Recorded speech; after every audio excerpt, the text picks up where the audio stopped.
Une question plus sur l'international. C'est quel genre de spécialités qui font de l'international? Est-ce que c'est plus des médecins, des chirurgiens?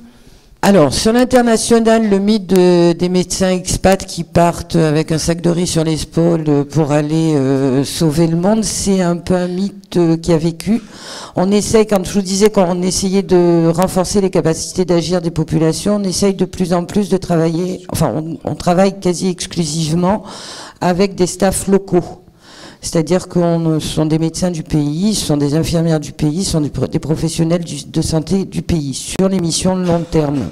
Les expats, il peut y avoir un médecin coordinateur qui va coordonner les centres, les soins, qui va coordonner les équipes, mais il ne va pas forcément faire du soin en tant que tel. Après, il y a des expats, comptables, administratifs, on travaille avec les staffs locaux.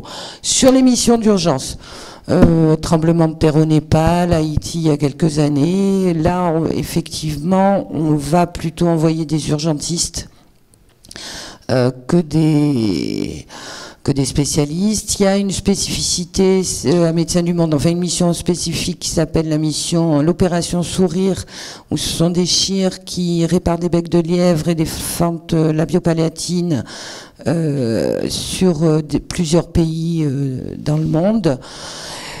Et oui, à propos des staffs locaux, il y a aussi des pays où on ne peut pas travailler en expat.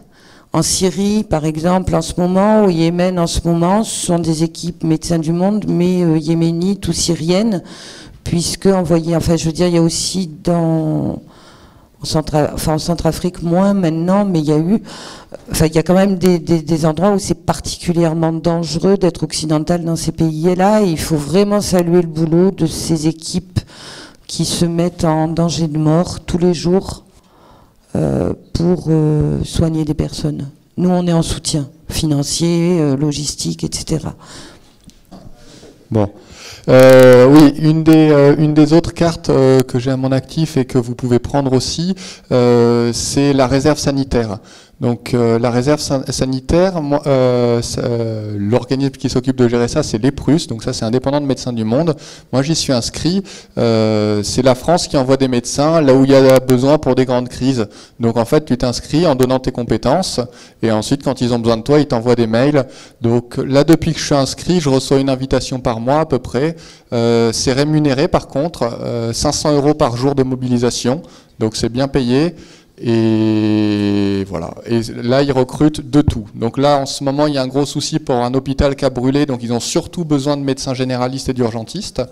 Mais ils ont besoin absolument de tout pour gérer la crise.